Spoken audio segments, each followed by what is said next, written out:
자, 마가복음 3장 하겠습니다. 마가복음 3장. 좀 분량이 많아서요. 나눠서 하겠습니다. 나눠서 1부, 2부 혹은 3부까지 나눠서 하겠습니다. 오늘은 네 가지를 확인할 건데 안식일에 대해서 다시 한번 정리를 해드릴 거고, 그리고 지적을 받았을 때 사람이 어떻게 행해야 되는지에 대한 내용들, 그리고 나타나지 못하게 하시다 제자들의 죽음이 알려주는 것, 이렇게 네 가지를 보겠습니다. 먼저 첫 번째 안식일에 대해서 다시 한번 정리를 할게요. 마가복음 3장 1절부터 5절까지입니다. 마가복음 3장 1절부터 5절까지 우리 한 목소리를 읽겠습니다. 시작. 예수께서 다시 회당 위에 들어가시니 한쪽 선 많은 사람이 거기 있는지라 사람들이 예수를 고발하려 하여 안식일에 그 사람을 고치시는가 주시하고 있거늘 예수께서 손 많은 사람에게 이르시되 한가운데 일어서라 하시고 그들에게 이르시되 안식일에 선을 행하는 것과 악을 행하는 것 생명을 구하는 것과 죽이는 것 어느 것이 옳으냐 하시니 그들이 잠잠하거늘 그들의 마음이 완악함을 탄식하사 노하심으로 그들을 둘러보시고 그 사람에게 이르시되 내 손을 내밀라 하시니 내밀매 그 손이 회복되었더라. 아멘. 우리가 지난 시간에 안식일이 사람을 위해 있다에 대해서 공부하였습니다. 안식일이 사람을 위해 있다는 것은 그리고 사람을 위해서 안식일을 위해서 사람이 있지 않다. 그리고 안식일의 주인은 예수님이다. 이 부분에 대해서 자세하게 설명을 해드렸습니다. 잠깐 정리하자면 안식일이 사람을 위해 있다는 것은 사람을 살리기 위해서 안식일이 존재한다라는 뜻입니다. 따라서 안식일에 우리가 무엇을 해야 되냐? 어떤 영혼을 살리고 혹은 내 영혼, 또 다른 영혼, 이런 영혼들, 내 영혼을 비롯한 모든 영혼들을 살리는 일에 안식일에 우리가 집중해야 된다. 따라서 지금 현재 안식일 논쟁, 안식일날 몇 걸음을 인터넷을 하면 안 되고 돈을 쓰면 안 되고 시장에서 뭘 사 먹으면 안 되고 이런 다양한 규제들이 있는데 그런 것들은 안식일의 본래의 의미와 다르다.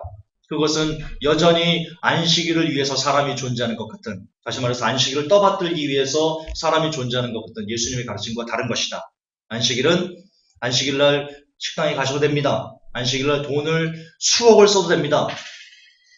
단 그 모든 것들이 내 영혼이나 혹은 또 다른 영혼을 살려내기 위한 그런 이웃사랑의 또 다른 형태라면 얼마든지 돈이나 어떤 거리나 이런 제약은 하등의 필요가 없다.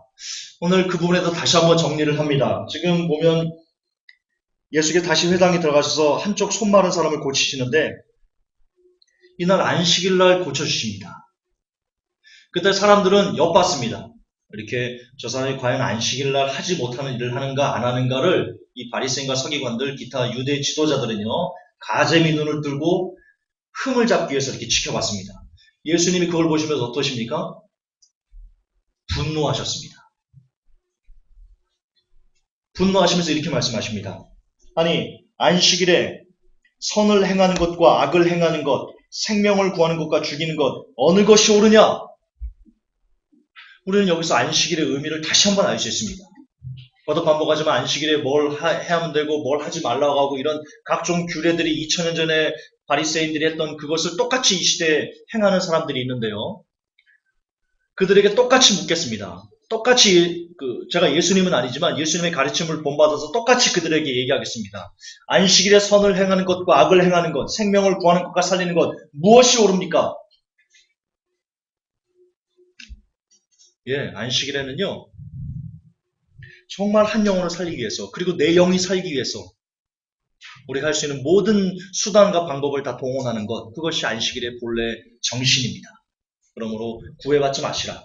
구애받지 마시고 오히려 지난주에도 예를 들었지만 여러분의 그동안 못 보던 친구가 주일날 찾아왔습니다. 주일날 찾아왔어요. 그러면 그 친구를 가장 좋은 레스토랑을 데려가시고요. 가장 좋은 음식점을 데려가시고 가장 좋은 곳으로 대접해서 그 친구가 예수 믿는 사람은 뭔가 다르구나. 저가 믿는 예수님 나도 한번 믿어볼까 라고 할 수 있을 정도로 최대한의 서비스를 그에게 다 해주는 것. 이것이 바로 안식일을 지키는 것입니다. 안식일은 그런 의미입니다. 그렇게 정리를 해야 된다. 안식일의 주인, 생명을 구하는 것이다. 그리고 안식일의 주인은 예수님이라고 하셨죠. 그렇죠. 지난주에도 말씀드렸지만 안식일의 주인인 예수님께서 안식일날 지금 뭘 하고 있습니까? 생명을 살리는 일을 하고 있습니다. 따라서 우리가 그분의 제자라면 우리 역시 스승을 쫓아서 스승께서 하셨던 그 일을 우리도 똑같이 주일날 해야 된다. 이렇게 안식일은 정리하면 됩니다. 두 번째, 우리가 잘못을 지적받았을 때 어떤 행동을 취해야 되는가에 대한 부분인데요. 6절 봅시다. 6절. 바리새인들이 나가서 곧 헤롯 왕과 함께 어떻게 하여 예수를 죽일까 의논하니라. 자, 지금 이 부분은 어떤 내용입니까? 지금 예수님께서 바리새인들을 야단친 겁니다. 바리새인들이 과연 안식일에 해야 되는 일을 하는가 못하는가 이렇게 가재미 눈을 뜨고 봤어요. 흠을 잡으려고. 그때 예수님께서 노하시면서 그들의 잘못을 지적하셨어요. 하나님께서 안식일을 주신 의미는 그게 아닌데 니들은 지금 잘못 이해하고 있어 라는 것을 너무 답답하셔서 그 거룩한 의분을 일으키시면서 야단치셨습니다. 분명 이는 바리새인들이 새겨 들어야 되는 내용입니다. 우리가 잘못했구나. 그렇게 해서 돌이켜야 되는데 지금 바리새인들은 어떻습니까? 그 잘못을 지적받자 돌이키기는커녕 회개하기는커녕 내가 저를 죽여버려야 되겠어. 내가 저 예수를 죽여버려야 되겠어. 이렇게 착각 모의를 합니다. 자, 이 부분이 과연 바리새인들에게만 적용되는 내용일까요? 여러분은 안 그래요? 여러분, 우리는 사람이에요. 사람은 실수투성입니다. 실수 안 하는 사람이 어디 있어요? 그렇잖아요. 그리고 실수라면 마땅히 다른 사람들에게 실수를 지적받아야 됩니다. 그래야지 실수를 고치죠. 제가 말씀드렸잖아요. 제 습관이 아주 안 좋은 버릇이 있었다고. 친구랑 대화를 하고 사람들이랑 대화를 하는데 나도 모르게 고개를 계속 이렇게 끄덕이는 거예요. 얘기하면서. 나는 몰랐어요. 내가 그런 습관이 있는지. 근데 하루는 친구랑 얘기를 하는데 제가 계속 이렇게 습관처럼 고개를 끄덕이니까 얘가 화를 내는 거예요. 야, 너 지금 내 말을 건성으로 들어 중요한 얘기 하는데? 저는 또렷하게 듣고 있었거든요. 빠져가지고. 저는 그때 알았어요. 내가 사람들과 대화할 때 사람들의 말을 어설프게 듣고 주의를 기울이지 않는 그런 습관이 있구나 라는 실수를 그때 지적받고 그걸 불삼아 저는 어떻게 하든지 사람들과 대화할 때 고개를 안 끄덕이려고 애를 써요. 그리고 적당하게 끄덕이고 맞장구 치고 이런 것들을 제가 연구했다고요. 나름 스스로 어떻게. 그래서 지금 대화를 참 잘해요. 사람들하고. 그 스킬들을 제가. 근데 만약에 그 친구가 얘기해주지 않고 실수를 지적했을 때 제가 되려 아이씨 나는 잘 두고 있었는데 뭘 그러면서 제가 그렇게 격하게 반응했다면 그리고 제 실수를 고치지 않으려고 했다면 지금의 저는 없죠. 기자일은 무슨 기자예요. 기자가 인터뷰하면서 계속 이래봐요. 누가 그런 기자랑 인터뷰하고 싶어 하겠어요. 네. 이처럼 실수는 누구나 할 수 있는데 그 실수를 지적받았을 때 과연 어떻게 행동을 하는가 그것이 중요한 겁니다.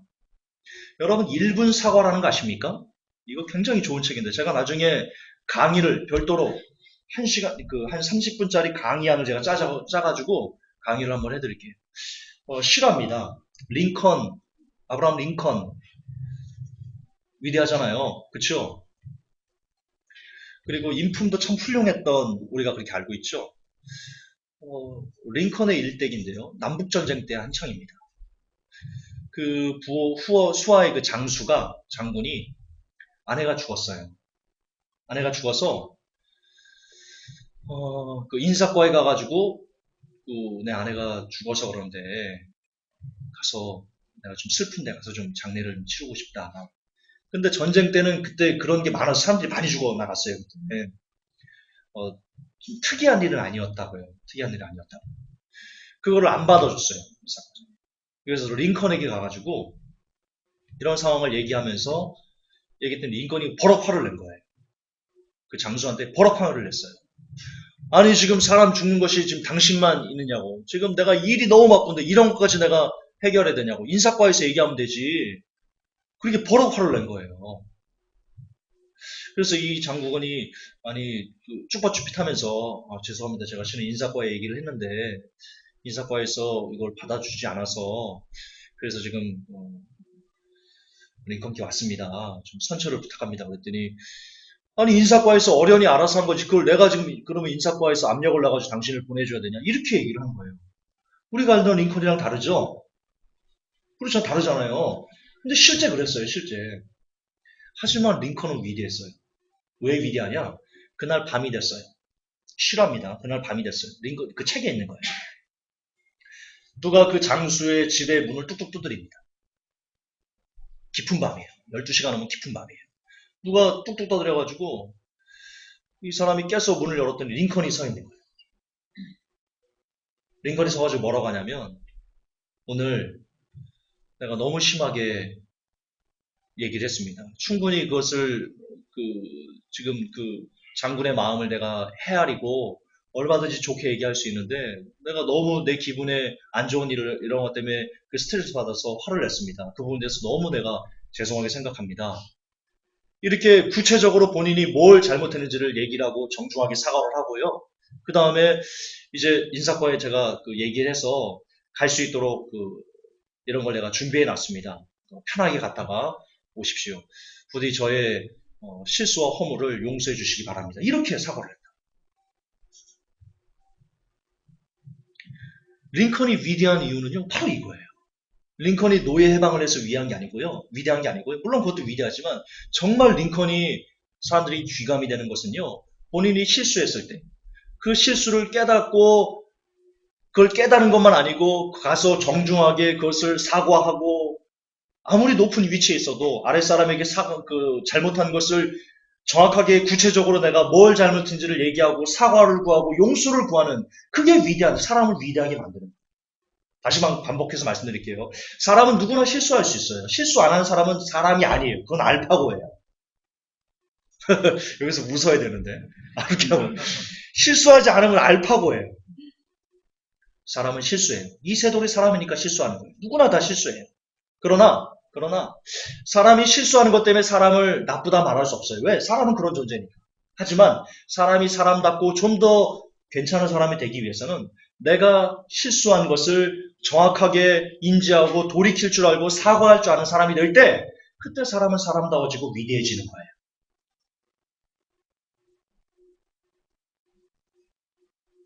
더군다나 지금 예수님에게 실수를 지적받은 거예요. 예수님에게. 만왕의 왕에게. 그러면 어떤 행동을 취했어야 돼요? 바리새인들이. 왜 바리새인들이 버림을 받았는지 여기 나와요. 바리새인들은 실수를 지적받았을 때 오히려 그 실수를 감추려고 실수를 지적한 예수님을 죽여버리려고 했어요. 여러분 그걸 교만이라고 하는 거예요. 교만은 다른 게 아니에요. 누구나 실수할 수 있는데 옆에서 누가 실수한 것을 얘기해 줬을 때 그 실수를 감추기 위해서 실수를 얘기한 사람을 깔아뭉개거나 아니면 역정을 낸다거나 이게 교만입니다. 교만은 다른 데서 찾을 필요가 없습니다. 회복의 성도 여러분,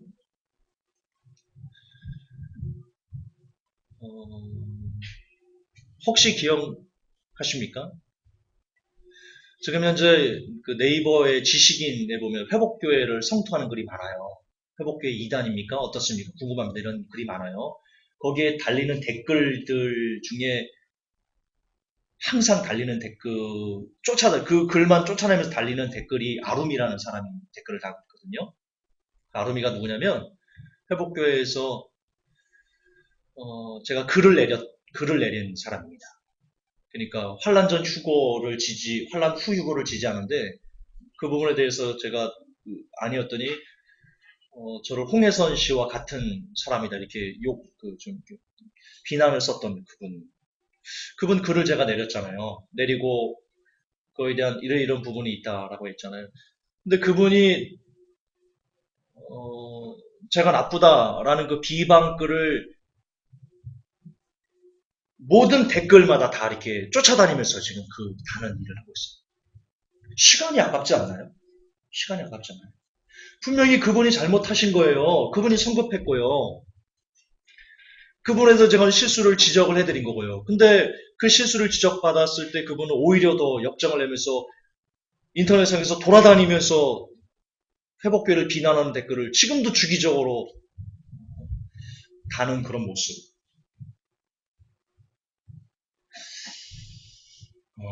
마치 제가 실수할 기회만 엿보는 그런 모습. 여러분 그것은 옳지 않은 거예요. 그런 삶은 불쌍하잖아요. 그런 삶은 너무 불쌍하잖아요. 그렇지 않아요? 차라리 그냥 떳떳하게 메일로 뭐 아니면 뭐 전화 한번 합시다. 그래서 이렇게 풀어버리는 게 낫지.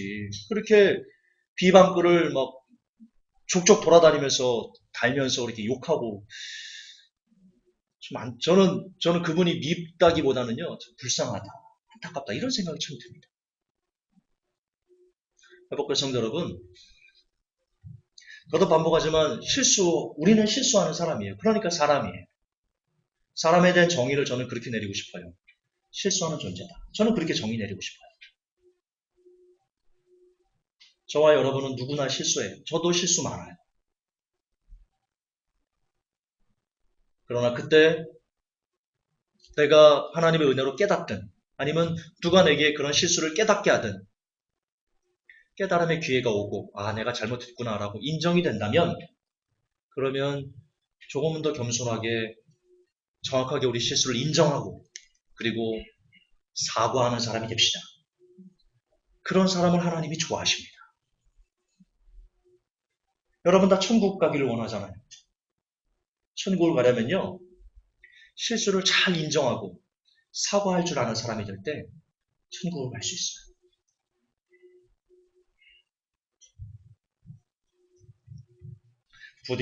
부디 그런 사람이 됩시다. 나중에 1분 사과 이거는 제가 따로 강의를 만들어서 해드리겠습니다. 자, 11절에서 12절 같이 보겠습니다. 11절에서 12절.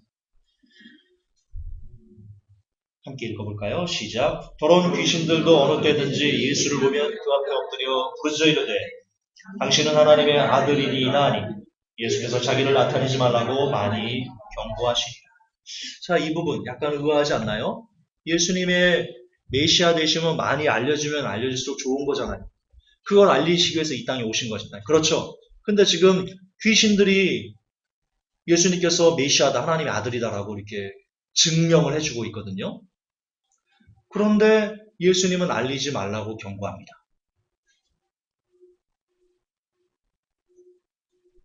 자, 두 가지가 있습니다. 첫째, 두 가지가 있습니다. 지금 귀신들이 예수를 하나님의 아들이라고 하잖아요. 귀신들이. 근데 이건 저의 해석인데요.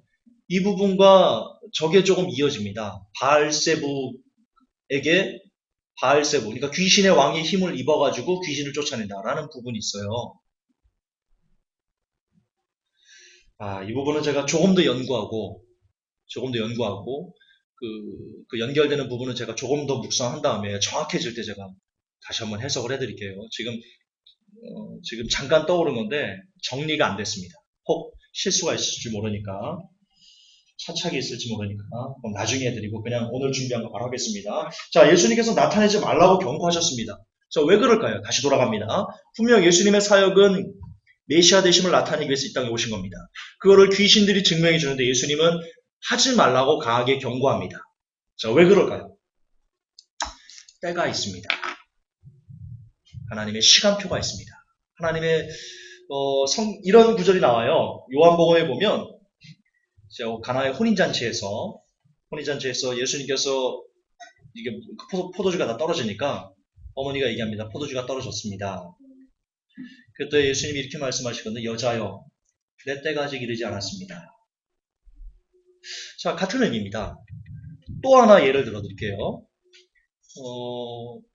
그 동생들이, 예수님의 형제들이 예수님을 비아냥거리면서 그럽니다. 아니, 선지자가 숨어서 말이야, 자기를 드러내지 않는 선지자도 있습니까?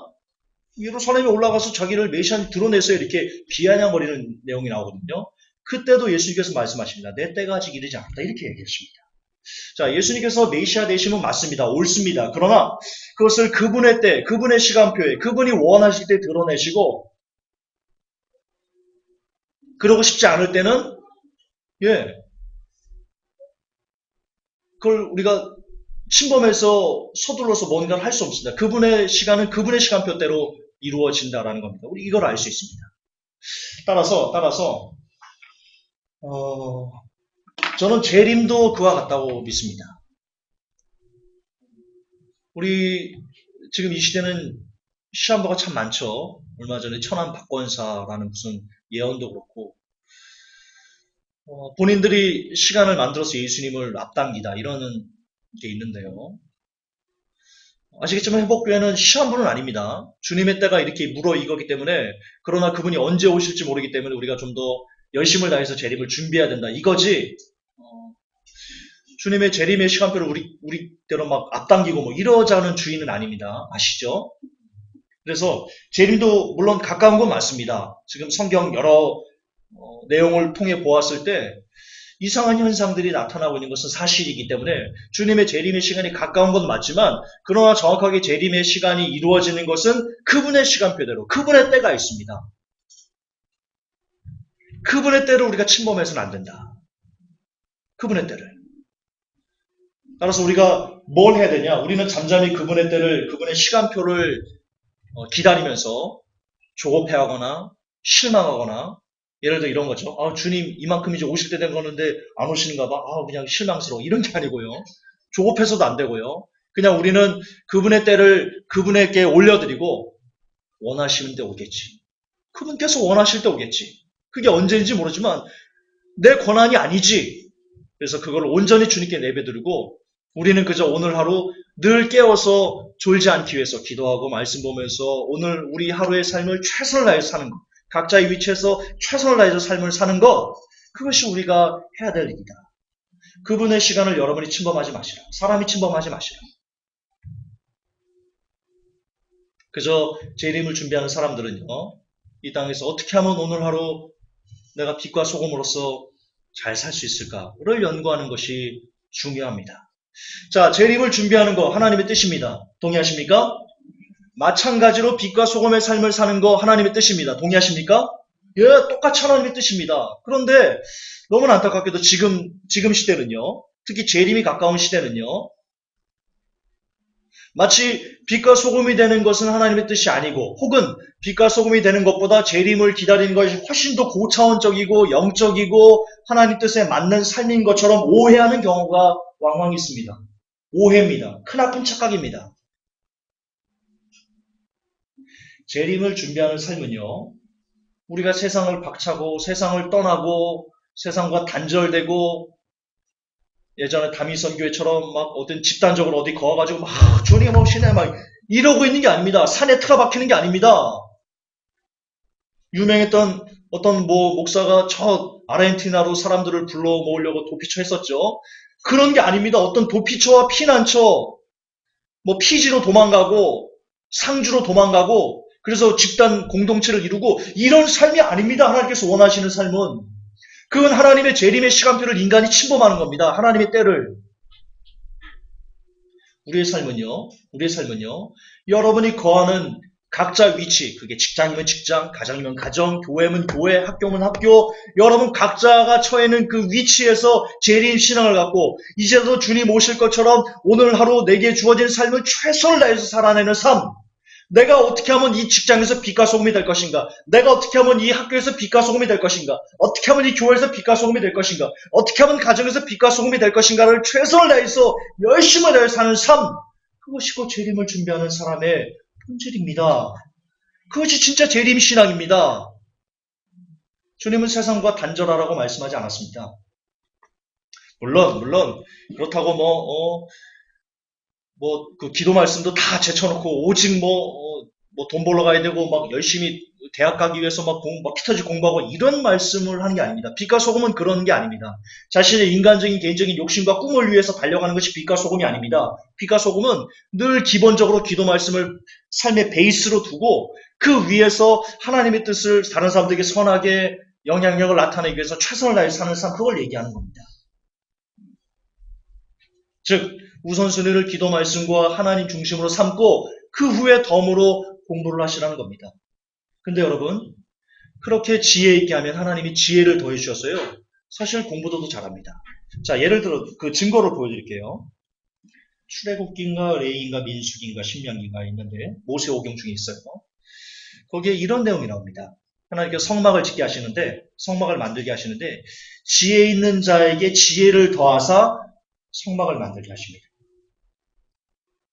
지혜가 없는 자에게 지혜를 주시는 게 아닙니다. 지혜 있는 자, 거기서 지혜 있는 자는요, 하나님을 경외하는 겁니다. 왜냐하면 지혜의 근본이 하나님을 경외하는 것이다. 성경에 나오거든요. 따라서 정말 여러분들이 하나님이 주신 지혜, 즉 하나님을 경외하는 것을 내 삶의 최우선으로 삼고 그 지혜 안에서 삶을 살면 나머지 지혜를 하나님께 더해 주셔서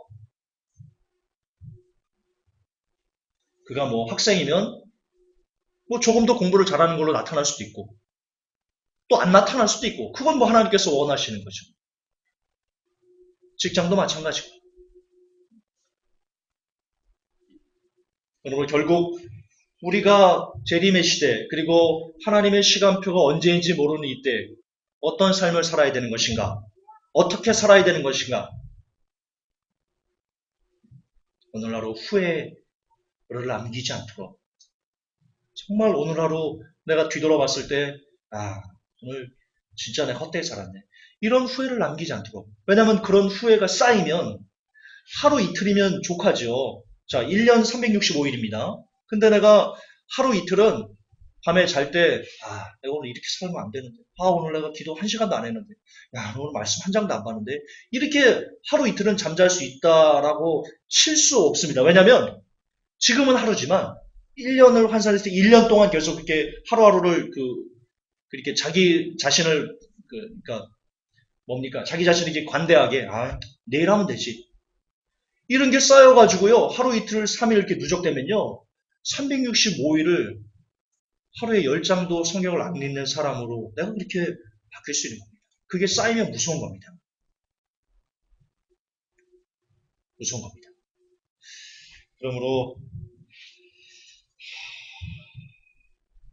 그러므로 언제 주께서 오실지 모르는 지금 이때 우리의 삶은 진짜 재림 신앙을 갖고 사는 사람은요. 오늘 하루 삶 속에 후회를 남기지 않는 사람이다. 후회를 남기지 않는 사람이다. 제가 이것도 나중에 강의를 해드릴 겁니다. 3분 3줄 건강법 그런 책이 있는데 따로 제가 해드릴 건데요. 아주 간단합니다. 하루에 3줄만 쓰면요. 여러분 거의 평생을 건강하게 살 수 있다. 이런 거거든요. 왜냐하면 사람의 건강은요. 이 교감 신경이 이게 어그러뜨면서 건강이 안 좋아진답니다. 스트레스도 받고. 그런데 하루에 3줄을 쓰면 첫째 줄은요. 내가 오늘 하루 안 좋았던 일. 두 번째 줄은요. 내가 오늘 하루 좋았던 일. 그리고 세 번째는 내일 내가 해야 될 그 책에서는 인본주의니까 내가 꾸어야 될 꿈 혹은 내가 반드시 해야 될 일. 이렇게 매일 그것을 3줄만 이렇게 쓰면 5분이면 끝나요. 5분이면. 그렇게 매일 3줄만 쓰면 나도 모르게 내가 움직일 수 없는 부교감 신경이 그게 정상 수치로 돌아온답니다. 그래서 아주 사람이 건강해질 수 있고 또한 그렇게 나의 반성일기를 꾸준히 써가면요. 내 현 위치가 이탈되지 않는 것을 이렇게 내 스스로 정립할 수 있어서 나중에 제가 강의를 해드릴게요. 이걸 강의하려고 강의 원고를 만들어 놓은 게 있어요. 만들어 놓은 게 있는데 진짜 할 것 많은데 시간은 없어요. 나중에 따로 또 해드릴게요. 그러니까 이처럼 그렇게 하루 3줄을 써서 자기 하루의 삶 속에 후회가 없게 그렇게 만드는 것이 재림을 준비하는 사람으로서 가장 하나님께서 원하시는 적합한 삶이다. 이렇게 결론을 내려드리겠습니다. 자, 마지막입니다. 마지막. 제자들의 죽음이 알려주는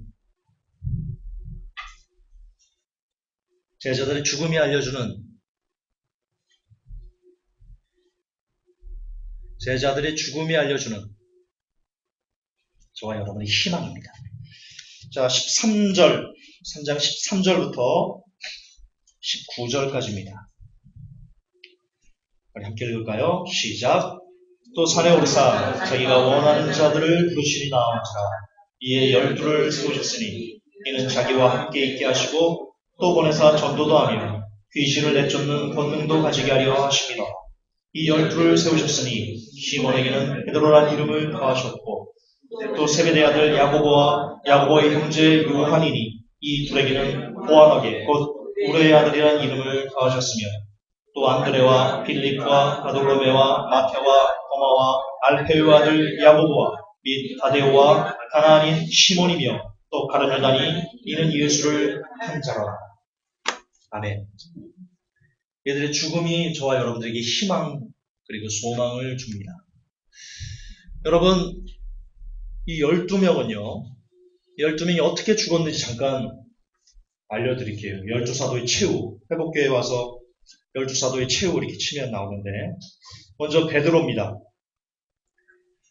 십자가에 거꾸로 달려서 죽었습니다. 안드레입니다. X자형. 이 안드레가 베드로의 동생이거든요. 그리고 베드로를 예수님께 인도한 사람입니다. 그리고 세례 요한의 제자였습니다. 안드레가. 이 안드레가 X자형의 십자가에 달려서 순교했습니다. 야고보입니다. 보아너게 우르의 아들이란 이름을 가진 야고보. 사도 중에 최초의 순교자로서요. 헤롯에게 목베어 죽임을 당했습니다. 사도행전에 보면 칼로 저를 죽이더라 그랬죠? 야고보입니다. 요한입니다. 요한은 유일하게 죽지 않았는데요. 유일하게 천수를 누리고 죽었는데 그 죽음이 그냥 죽음이 아닙니다. 원래 요한은 끓는 기름가마 속에 던져졌었습니다. 그런데 거기서 죽지 않았습니다. 거기서도 죽지 않았어요. 그래서 끄집어내서 반모라는 섬에 유배를 보냈습니다. 거기서 요한계시록을 받아 썼습니다. 빌립입니다. 기둥에 매어 달렸어요. 맞아 죽었습니다. 기둥에 매어 달렸어요. 마태입니다. 또 다른 이름은 레위고요. AD 60년경에 에디오피아, 지금의 AD 60년 에디오피아 도시 나라바에서 민을창으로 살해당했습니다. 민을창이 도끼, 창, 갈고리를 하나로 묶어놓은 그런 도끼랍니다. 무기랍니다. 굉장히 무시무시한, 그냥 보기에도 정말 두려움이 있는 그런 거래 민을창으로 살해당했습니다. 시몬입니다. 열심당한 시몬. AD 74년 영국에서 죽었는데요. 혹은 페르시아에서, 이란에서 톱으로 육신이 두 동강 나는 형으로 죽었다라고 얘기를 합니다. 도마입니다. 인도에서 코르만델, 인도 코르만델이라는 곳에서 창으로 몸이 관통당해 죽었습니다. 바돌로메입니다. 성경에 나다넬 나오죠? 간사한 것이 없다. 그가 바돌로메거든요. 바돌로메가 어떻게 죽었냐? 산채로 가죽이 벗겨져 죽었습니다. 산채로. 다데오입니다. 야고보의 아들 유다, 다데오. 아수르와 바사, 페르시아에서 전도하다가 페르시아에서 순교했습니다. 알페오의 아들 야고보. 높은 성전탑에서 던졌는데요. 안 죽었습니다. 그러자 나무망치로 머리를 맞고 머리가 터져서 순교했습니다. 마띠아입니다. 나중에 12사도 바른유다 대신에 뽑힌 마띠아. 예루살렘에서 돌매질 당해서 돌매질 당했는데 죽지 않았어요. 결국 참수형으로 목이 잘려 죽었습니다. 디모데가 어떻게 죽었는지 아십니까? 사도 바울의 아들 디모데. 그날 그 도시에서 우상 숭배 잔치가 있었습니다. 길거리에 사람들이 나와가지고 여신을 막 숭배하고 막 그때 디모데가 의분이 일어나가지고요. 야, 이것은 모두 다 우상 숭배야. 너희들은 지금 속고 있어라고 이렇게 외치다가 그 군중들에게 둘러싸여서 몰매를 맞아서 디모데가 죽었습니다. 예수님의 제자, 요한의 제자가 있습니다. 폴리가 유명하죠. 요한의 제자입니다. 사도 요한의 제자, 폴리갑. 폴리갑은 화형으로 죽었는데요. 처음에 불을 붙였는데 비가 와서 불을 붙였는데도 그가 타지 않았습니다. 이게 뭐 사실인지 아닌지 잘 모르겠지만 그러나 끝내 불을 붙여서 불에 타서 죽었습니다. 폴리갑이 죽을 때 그랬습니다.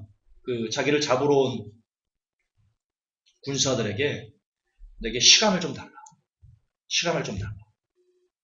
그리고 그는 간절히 몇 시간 정도를 간절히 그 자리에 앉아서 하나님께 기도하고 그리고는 사형장으로 가는데 기도하고 사형장으로 가는 그 모습이 너무나 의연했답니다. 그래서 폴리갑을 사형장으로 데리고 가던 그 로마 군사가 회심했다라는 얘기가 있습니다. 자, 지금 성경에 나온 예수님께서 원하시는 사람들을 부르고 그들에게 친히 이름을 줬습니다. 그리고 그들을 아끼시고 사랑하셨습니다. 예수님께서 십자가에서 그 모진 고난을 받으시고 순교하셨습니다. 그때 예수님의 제자들은 예수님을 다 버렸습니다. 베드로는 심지어 예수님을 3번이나 저주하고 그리고 예수님을 버렸습니다. 마가복음의 저자 마가는 혼리부를 뒤집어 쓰고 마가가 대제사장과 친분이 있었거든요. 예수님께 갔다가 그를 붙잡자 벗은 몸으로 도망간 그런 겁쟁이였습니다. 예수께서 죽으셨을 때 자기들도 잡을까봐 문을 꼭 걸어 잠그고 있었던 그런 12명의 겁쟁이들이 지금 어떻습니까? 산채로 껍질이 벗겨지면서 그럼에도 찬양하면서 죽고 높은 성전탑에서 떨어졌는데도 살아서 주님을 찬양하고 있기에 나무 망치로 머리를 쳐서 죽고 그 수많은 군중에게 돌팔매질 당할 수 있다는 것을 알면서도 디모데는 당당하게 예수 그리스도의 이름으로 우상 숭배를 질타하고 베드로는 커바디스 도미네 아시지 않습니까? 베드로가 십자가 지는 것이 무서워서 도망가려고 할 때 예수님께서 다시 그 십자가 지는 현장으로 가자 베드로가 묻습니다. 커바디스 도미네 주여 어디 가시나이까? 예수님 말씀하십니다. 네가 두려워서 피하고자 하는 그 십자가 내가 지러 간다. 그 말에 회심하고 다시 뒤돌아가서 당당하게 십자가를 진 베드로.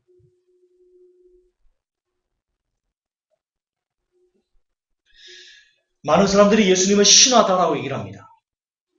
티모시 그라프라는 이 쓰레기 같은 양반은 되도 않는 신화를 엮어서 예수님을 폄하하고 예수님이 없다라고 얘기를 합니다. 그러나 예수님의 죽으심과 그리고 우리의 자랑이 되시기 위해서 3일 만에 부활하신 그 역사, 그 기적들은요. 다른 것에서 그 증거를 찾을 필요가 없습니다. 지금 바로 여기 12명의 제자들의 죽음, 예수님께서 죽으셨고 그리고 사망 권세를 이기고 3일 만에 다시 부활하셔서 저와 여러분의 자랑이 되셨다는 것을 뚜렷하게 증명해주는 누구도 흔들 수 없는 증거이기 때문입니다. 이 12명이 집단 체면이 걸린 겁니까? 예수님이 죽은 다음에 그 예수님을 다 버렸던 이들이 어찌하여 다시 얼마 지나지 않아 다시 자신들의 모든 생명을 과감하게 던져가면서 산채로 껍질이 벗겨지면서 예수님을 증거할 수 있단 말입니까? 예수님의 부활을 목격하지 않았다면 어떻게 이들이 죽음으로써 순교로서 예수님을 증명할 수 있다는 말입니까? 예수님은 부활하셨습니다. 그분만이 사망 권세를 이기신 하나님이십니다.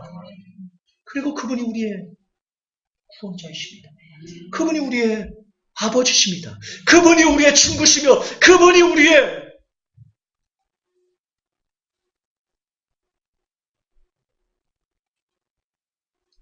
주인입니다.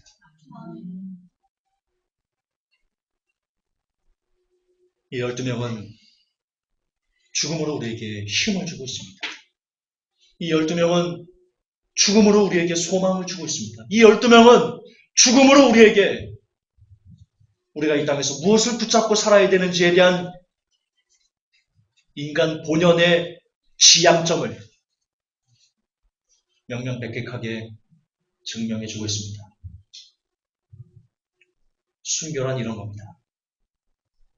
믿음이란 이런 겁니다. 죽음도 믿음을 끊지 못했던, 죽음의 공포도 예수님을 부인하지 못하게 했던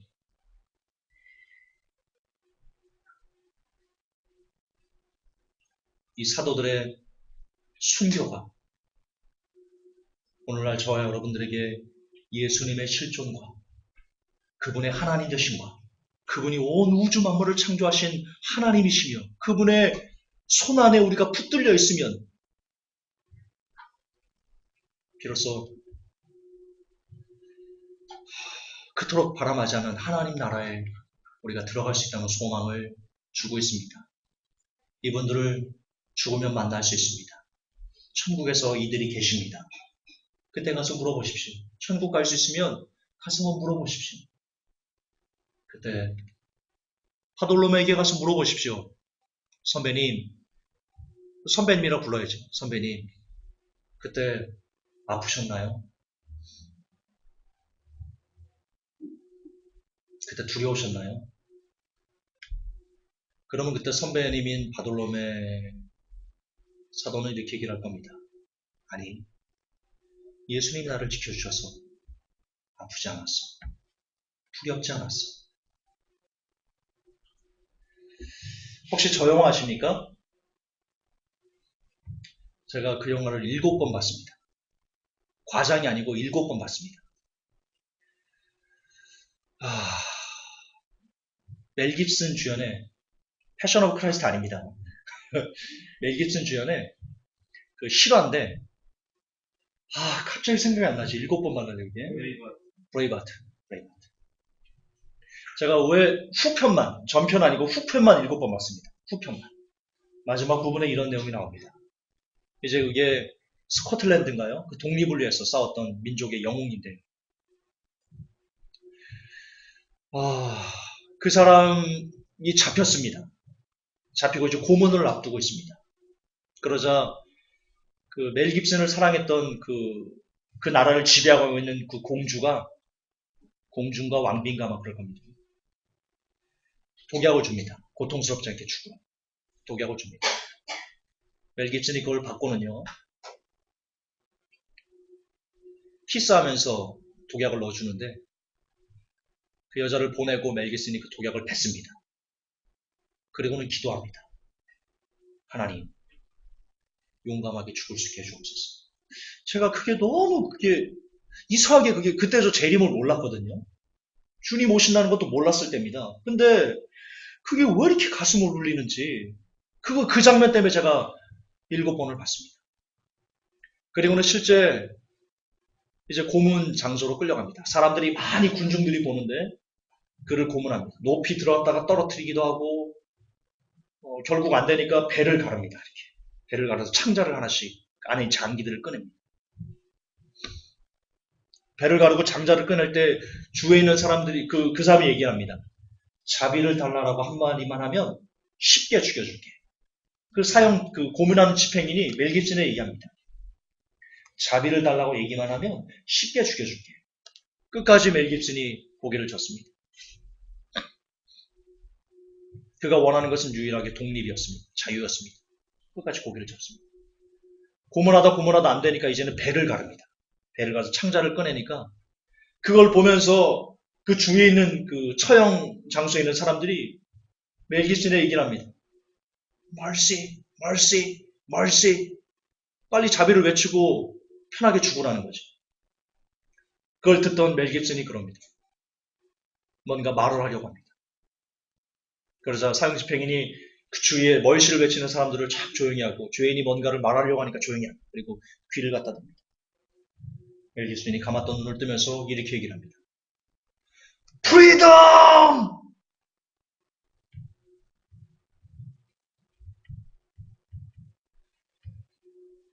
결국 안 되겠는지 그의 목을 쳐서 끝냅니다. 하지만 그리고 그의 사지를 다 잘라가지고 효수를 합니다. 목도 걸어놓고 팔다리를 잘라가지고. 그러나 그 광경을 지켜봤던 수많은 사람들의 가슴에는 불이 일었습니다. 그 멜 깁슨의 그 용감하게 죽어가는 끝까지 자기가 원하는 그 독립, 자유, 고문에도 굴하지 않고 그 자유를 외치는 그 프리덤이란 말 한마디에 그 스코틀랜드의 사람들의 마음에 불이 일었습니다. 그리고 끝까지 싸워내 결국 자유를 쟁취했습니다. 독립했습니다. 그들에게 그 윌리엄, 그 이름이 윌리엄인데요. 그들에게 맥이 쓰는 윌리엄은 영웅이었죠. 여러분, 이렇게 당당한 죽음이란, 그 신념을 위해서 당당히 죽는 그 위대한 정신은 많은 사람들을 살려내는 기폭제가 됩니다. 초대교회 성도들, 사자에게 물어뜯겨 죽어갈 때 너무나 당당하게 죽는, 콜로세움에서 너무나 당당하게 죽는 그 모습을 보면서 수많은 로마 사람들이 예수님을 믿었다. 역사는 얘기하고 있습니다. 회복교회 성도 여러분, 여러분들은 재림을 준비하는 얼마 되지 않는 교회 그 중에 일원으로 이곳에 계십니다.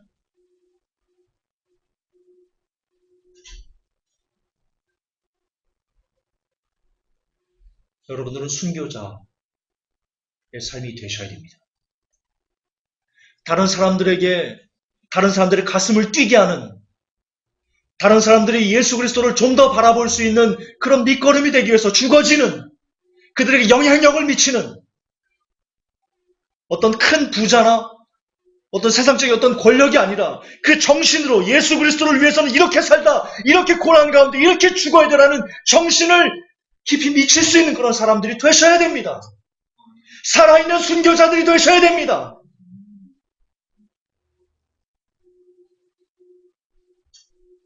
지금 주님은 그런 사람들을 찾고 계실는지 모릅니다. 힘들 겁니다. 고통스러울 겁니다. 그러나 주님이 함께 하신다면, 주님만 함께 해주실 수 있다면, 여러분이 주님 안에만 들어가실 수 있다면 얼마든지 여러분도 프리덤을 외치면서, 예수 그리스도를 외치면서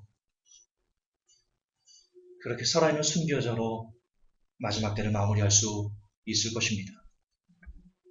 회복의 성도 여러분, 그리고 저에게도 얘기합니다. 제 자신에게도, 김관훈 제 자신에게도 얘기합니다. 우리 마지막 때 그런 성도가 한번 되어봅시다. 다른 사람들에게, 또 다른 사람들을 가슴 뛰게 할 수 있는, 예수 그리스도라는 이름 때문에 다른 사람이 가슴을 뛰게 할 수 있는 그런 살아있는 크리스찬, 이름뿐인 크리스찬이 아니고 진짜 살아서 펄떡펄떡 생동하는 움직이는 크리스찬, 그런 영향력을 미칠 수 있는 크리스찬, 우리가 한번 되어봅시다. 그걸 꿈꿔봅시다. 그래서 정말 예수 그리스도의 이름을 크게 외치면서 장렬하게 죽을 수 있는 저와 여러분이 될 수 있기를 예수님 이름으로 간절히 기원하며 축복합니다. 하나님 아버지, 오늘 마가복음 3장을 통해서 우리가 어떻게 살아야 되는지, 그리고 어떤 일들을 해봐야 되는지에 대해서 묵상하였습니다. 특별히 마지막 12명의 사도의 그 죽음 안에서 우리가 걸어야 될 길을 조금은 엿보아 보았습니다.